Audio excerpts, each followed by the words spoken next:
welcome to the Unbotchable podcast. I am your host, Brian Niles. There's been some changes to this week's episode. Vince McMahon, he said he did not like the script for this episode. No, I'm just kidding. What happened is I decided to change the order of the Wrestling View series and move it back until episode 11. So this week and next week will be full Forbidden Door Money in the Bank coverage. Today we're going to have the predictions and winners for Money in the Bank and Forbidden Door. Next week will be the grades roundup, the show grades, show reviews, just like we did last time, where it was Night of Champions, and we did all the pay-per-views on that weekend. We're going to do the same thing for this, for the 2 weeks. So I think that's going to be a lot of fun. So let's not waste any more time, and we're going to jump right into the weekly roundup first this week, just to cover some basics before we get into the big shows this weekend. So we have Monday Night Raw from 6/19. The show was supposed to be Rollins' Open Challenge. It was not Rollins' Open Challenge. It was an attack by Finn Balor. One of the things Finn's changed this week, which I honestly didn't mind. I think that worked actually better than what was originally planned, which apparently was Ciampa challenging for the World Heavyweight Championship. Now, while that would have been a great match, I think that having Ciampa come back and face The Miz rather than Seth Rollins helps him as a face rather than make him a heel, which I think is not what they wanted to do. So I think having Miz and Ciampa as a return match instead of Miz and Rollins will help Ciampa in the long run. Trish Stratus, she qualifies for Money in the Bank via disqualification in a match against Raquel Rodriguez. Logan Paul enters himself into Money in the Bank ladder match as the last participant. The main event, KO, Sammy, and Cody beat the Judgment Day. The Viking Raiders beat the Alpha Academy. Rhea once again destroys Natalya, which after that we had a Rhea Ripley, Raquel Rodriguez stare down, which may lead to a match maybe at SummerSlam, maybe at another pay-per-view down the line. Braun Breaker was on Raw. He had a fantastic promo, which if you watch NXT a lot, you know that a lot of his promos are just aggressive yelling and, threatening bodily harm in various ways. But this one was a much better promo. It was more serious, which is something he's never done, really. So seeing that was fantastic. Gives a lot of hope for when he gets to the main roster that he can succeed. There was no Gargano on the Cleveland show. Not the Cleveland show. You know what I mean. The Cleveland edition of Monday Night Raw. I thought it was interesting as to why maybe that was. I'm not too sure, considering that they had Logan Paul, who was Cleveland, The Miz, Cleveland. So it just makes me wonder why The Miz was not there, but the other Cleveland stars were. So hopefully it has something to do with them trying to get the rights to his original song back. That's just me being hopeful and not, assuming that they're not just being lazy and don't know how to use Johnny Gargano. I'm just hoping that it's something, that we can have hope for instead of fear the reasoning. And then we move on to NXT, the first week of NXT Gold Rush. It was a great show. Wesley retains his North American Championship with Mustafa Ali as the official, who was very iffy as a referee throughout that match. A lot of different calls that you wouldn't expect, and a lot of, side choosing throughout the match. You have Dragon Lee versus Nathan Frazier for the Heritage Cup coming next week. Very exciting. Thea Hale had her pep rally, and Duke Hudson did a really good job help putting her over throughout that. Anofe and Blade then won the Triple Threat Tag Team match to now face Gals for the Tag Team titles next week. I think that's great. Seth Rollins retained his World Heavyweight Championship in a classic NXT match with Braun Breaker. It's a really great match. If you haven't seen it, I recommend getting it. I think for Breaker that this means that it shows he can work with the top talent in this company. So I can see him getting called up well before SummerSlam if they really wanted to. There's no reason to really keep him in NXT. I think he's ready and probably more ready than other people than they brought up before. So I think having him go up would be great. You obviously had the Nathan Frazier reuniting with his mentor Seth Rollins, as well as a face-to-face between Carmelo Hayes and Seth Rollins, which is a big tease to a big possible future feud for both of them. And then Mello and Corbin had their promo segment, which was fantastic. Probably the biggest thing of the night was Cora Jade defeated Dana Brooke via referee stoppage. But it's what happened during the match and after the match that really caught everyone's eye. It was the NXT crowd. They hated Dana Brooke with a passion. They did not want her there. They did not want her winning. Even with the injury thing that they were doing, right, they did not care. They wanted her to lose. They wanted pain. They wanted destruction. Which, I guess that's good for Cora Jade. It puts her over and shows that the crowd's into her and they really like what she does. But for Dana Brooke, it just didn't make any sense to really put her down like that. I was really excited for a Dana Brooke NXT run. So, I don't know if we'll see her on NXT now just because of the response that she got, or maybe they'll finally decide to change her character up a little bit. But, it was just a really interesting thing, and I don't think they should have, really booed her out of the building for no reason. It's not like she, was negative about anything towards NXT or anything. They just didn't like her for some reason, and it's unfortunate, but it's always about seeing what comes next and what comes next because of what happened, which will be the more important step in Dana Brooke's future rather than a response that she gets on a Tuesday in June. So we'll see what comes next, but I still don't get why they were booing. Now we have AEW Dynamite from this past Wednesday. Some of the matches, we had Mark Briscoe defeat Jeff Jarrett in a concession stand brawl, which means that Jeff Jarrett is out of AEW. The Guns beat the Hardys with help from Jay White and Juice Robinson, which included the return of CM Punk to AEW Dynamite. The Guns, it looks like they're on their way towards Bullet Club Gold. Hopefully, I think that would be great for them.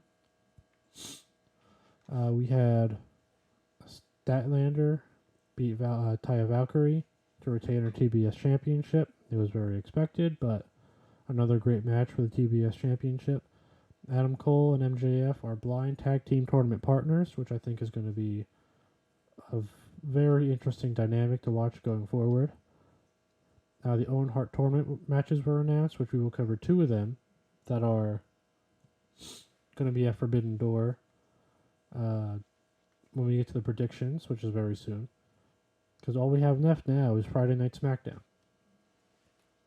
Obviously, the Civil War began between the Bloodline with Solo Sikoa and the Usos. No Roman Reigns on this show, but Solo Sikoa was visibly not happy throughout the entire show.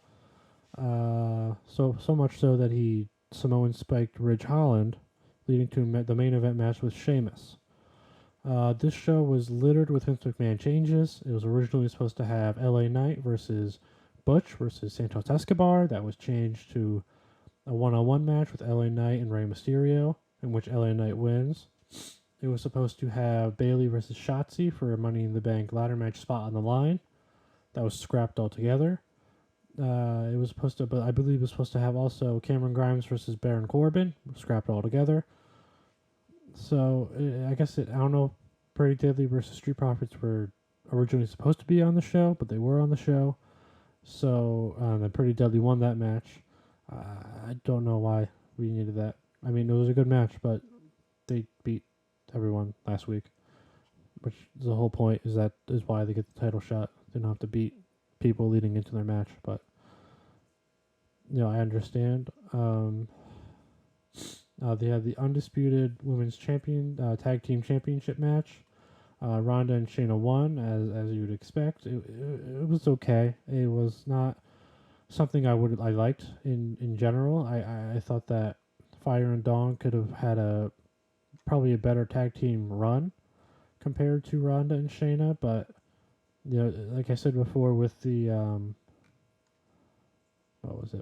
Dana Brooke It's not about what happened that time, it's about what happens next. So what happens next for Fire and Dawn is just as important as what happened before, if not more so. So we'll see what comes next for them.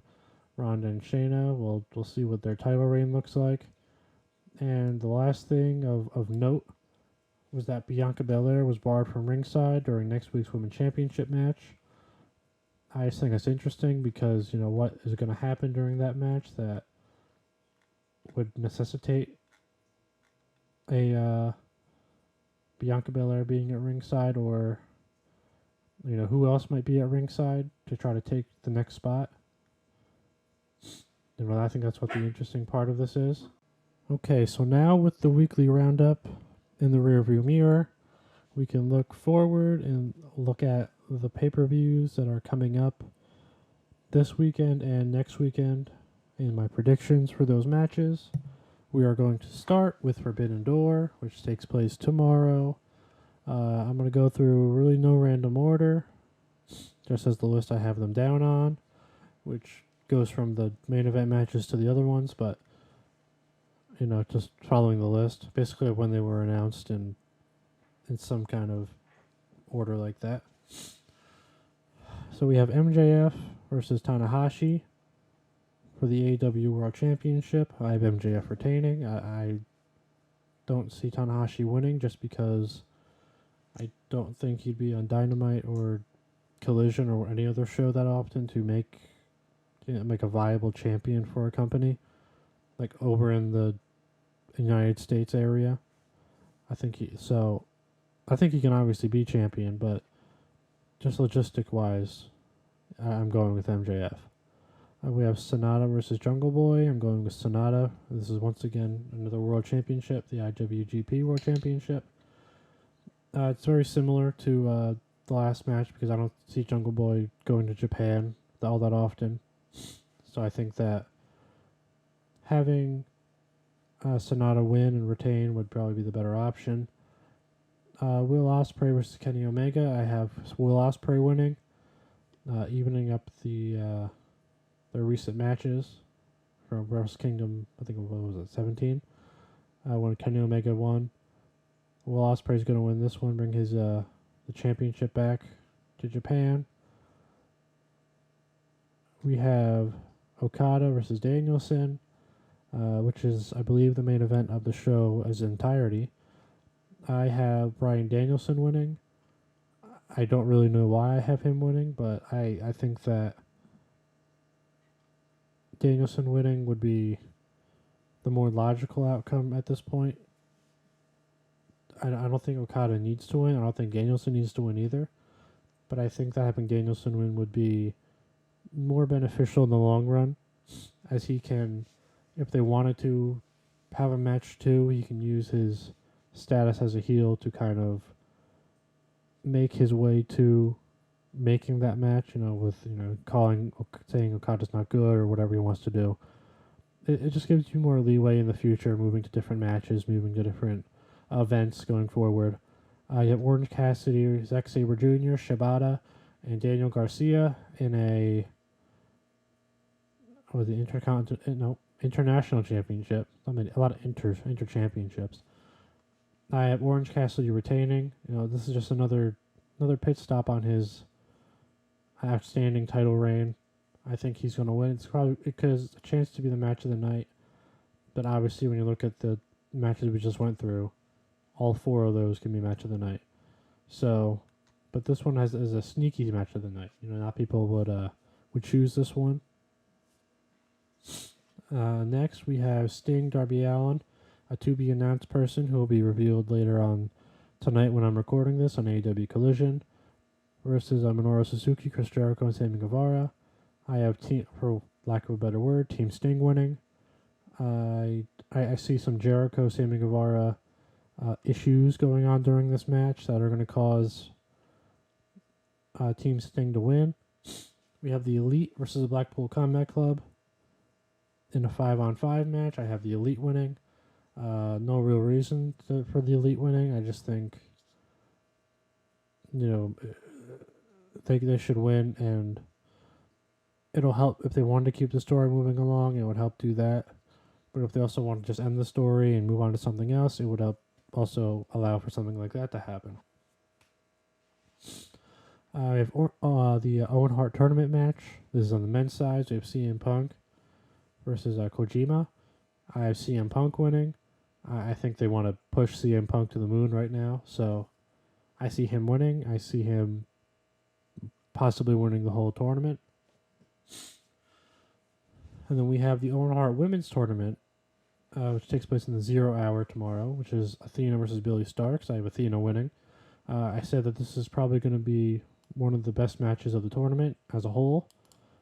I think I said it was going to be the match of the tournament, so I'm very excited for it tomorrow. And it's even great that it's in the 0 hour, so you don't have to actually pay for it. So that's going to be a very exciting matchup. I have Athena winning. We have Toni Storm versus Willow Nightingale for the AEW Women's Championship. I have Toni Storm retaining. There's no reason for her to lose right now, though she's just starting her reign. So I think, having her win against an opponent like Willow Nightingale will do a lot of good for her. Then we have Adam Cole versus Tom Lawler. I have Adam Cole winning. I think to have MJF and Adam Cole winning would add a interesting dynamic. If Adam Cole loses, then it makes another interesting dynamic. But I think Adam Cole having a great win at a pay-per-view would be awesome. I mean, obviously he beat Chris Jericho, but I wouldn't go out on a limb and say it was a great win. It was a mediocre win at best. But, that's what I have for Forbidden Door. Some more. Let me see what else I can say about this. I'm excited for MJF Tanahashi. I think it's going to be, it's like a clash of titans, in my opinion. I'm very excited for it. I think the crowd's going to be really into it. I think MJF's going to do a lot of great work with the crowd while he's in this match. I think he's going to, really let the crowd have it, really let Tanahashi have it. Go that route throughout the match. We have Sonata and Jungle Boy. So Jungle Boy wasn't my pick for this match. I would have rather like a Jay White because obviously there's a history there with Jay White, New Japan. I think that would have been a better option in my opinion. But I think Jungle Boy can do some good stuff here. We'll see what he can do. Will Ospreay and Kenny Omega, we know they're going to do great. Okada and Danielson, which is being the main event, it has to outdo Will Ospreay and Kenny Omega. It has to outdo MJF and Tanahashi. It has to outdo Sonata and Jungle Boy, which is a lot more expectations than it really needed. Because now you look at the matches, you're going to be watching the show, and you're going to say, okay, Will Ospreay versus Kenny Omega was a 7-star match. That's great.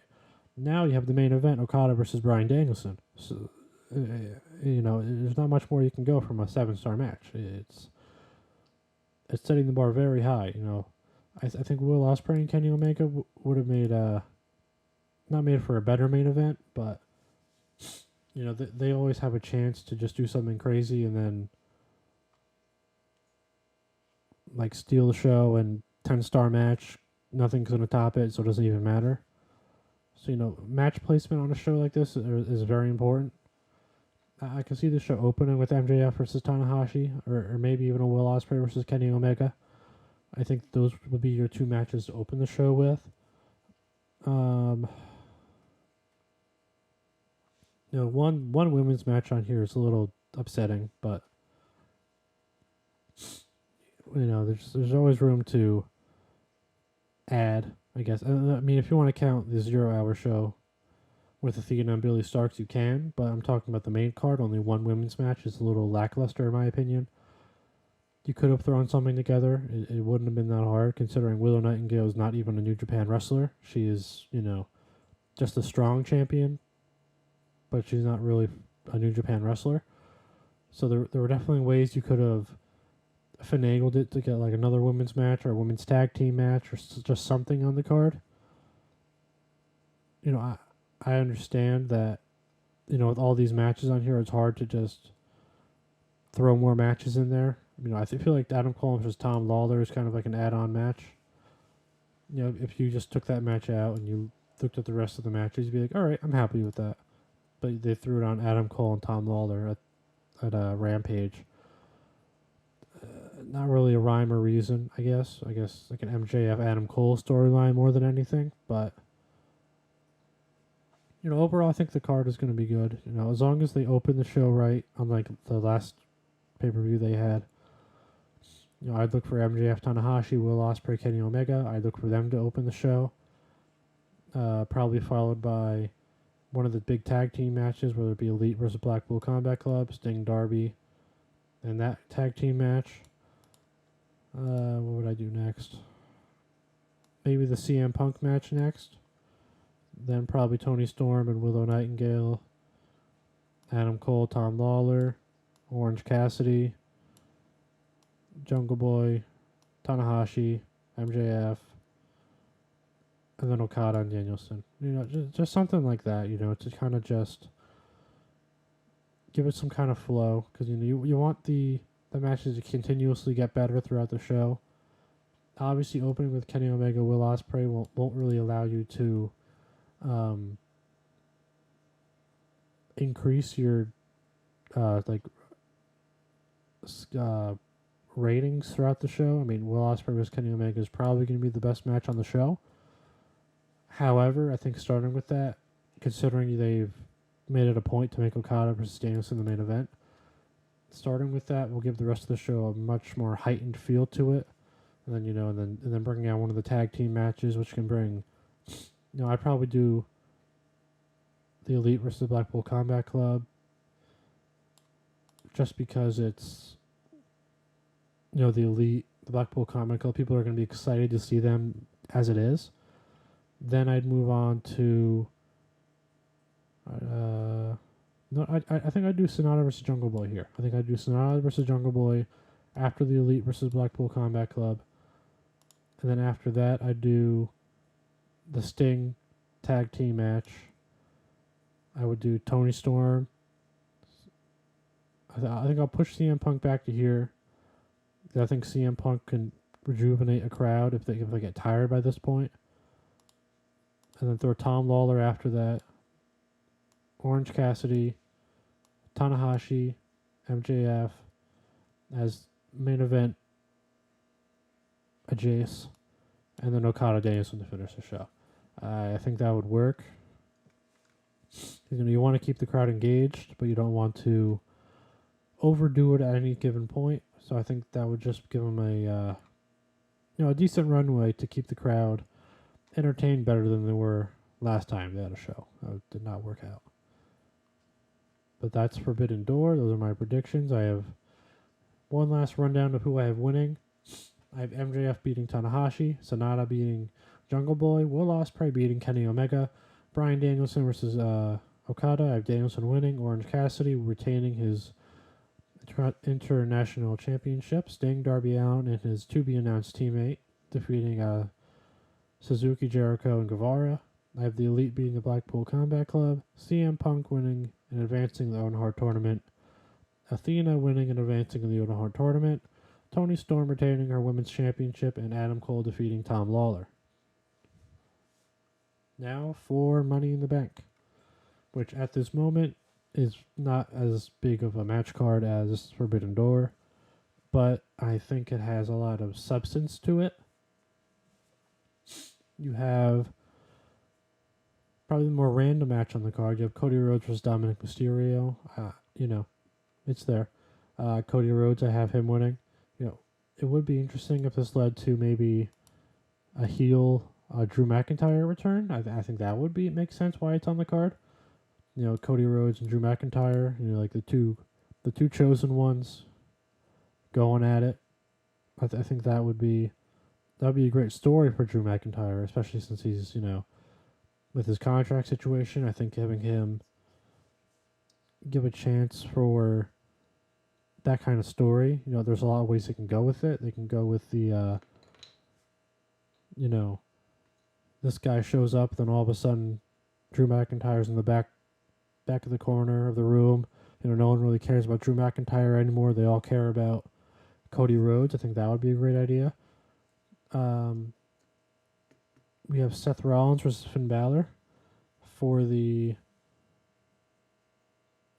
World Heavyweight Championship. I have Seth Rollins winning this one. I think that would be the obvious choice just because Seth Rollins' reign's just begun. Um, Finn Balor has been doing great, revitalizing his character throughout the past year or so. However, I do think that Seth Rollins winning is just the more logical outcome, considering where the company is and where the title is right now. You don't want a short reign to start a title. We'll have the men's ladder match. I have LA Knight winning it. There's been a lot of push for Logan Paul to win it lately. I do not agree with that. I don't think that, not that I don't think Logan Paul is capable of winning, but I'd rather have someone who's there every week and is always a threat to cash in to win. I'd rather Butch win. I'd rather Santos win. I'd rather Priest win.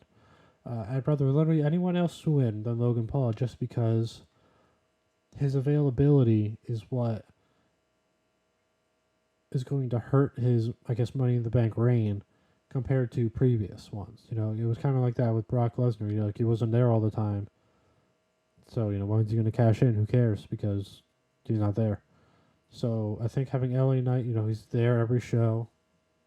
It'll add that always a suspenseful atmosphere in every show just because you never know when he's going to cash in, when he's going to show up, where he's going to show up. So I think that having LA Knight win the men's match would be the better option. For the women's match, I have Io Sky winning. I like the women's match. I think it's a great match, but it's a little heavy on a Becky Lynch storyline than I would have expected. I would have been perfectly fine with Raquel qualifying, but instead Trish Stratus qualifies. But if you look at the match, it's basically just a Becky Lynch rivalry sheet from this past year. It has Damage Control, 2 members of Damage Control, Trish Stratus, Zoe Stark, who all have their current storyline with Becky Lynch, Becky Lynch herself, and Zelina Vega. So it doesn't, and everything's kind of similar. It doesn't have the same unpredictability that the men's match might have. You have the Damage Control and Trish and Zoe aspect where they don't like Becky Lynch, but you don't know how they're going to interact with each other. You don't know if they're going to want to take out each other to get to Becky Lynch. But then again, notice I'm saying Becky Lynch a lot. This whole match is predicated on what happens with Becky Lynch during the match. But I have Io Sky winning just because I feel that one, she'd be the best option out of anyone there, and two, I think that it would do some good work aiding towards the Damage Control dissolution. I think that's the word. But I think that would help push that along a little bit.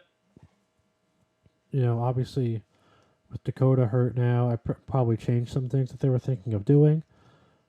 But I think that Io Sky would add a divide between Io and Bayley. I think that would help push that faction breaking uppage,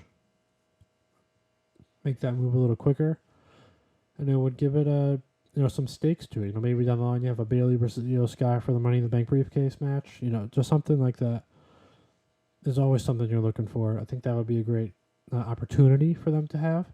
And then in what we can assume is the main event, because one is not the main event, we have Roman Reigns and Solo Sikoa versus the Usos. I did not know which way I wanted to go this one when I was picking who would win.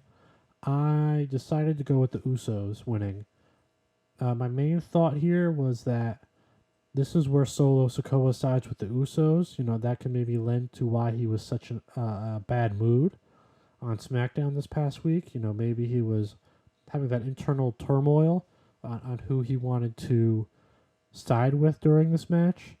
So ultimately, I feel like when you have a main event bloodline story match, you need to have some kind of swerve, some kind of shocking finish, shocking post match thing that happens. It's kind of been the norm for Bloodline matches at this point. And looking at the match, that's the only real thing I can see that would bring forth any of that shock factor that I know that the Bloodline story looks at. So that's why I want the Usos winning, just due to Solo Sikoa, whether it be Samoan spiking Roman Reigns or just walking out or whatever. But that's why I would have the Usos winning this match rather than Roman and Solo. Roman and Solo obviously can win this match. There's nothing that says they can't win this match. I think they have a very high probability to win this match. But on the other side, I think that the Usos winning this match would propel the storyline to a place that it hasn't been for a long time.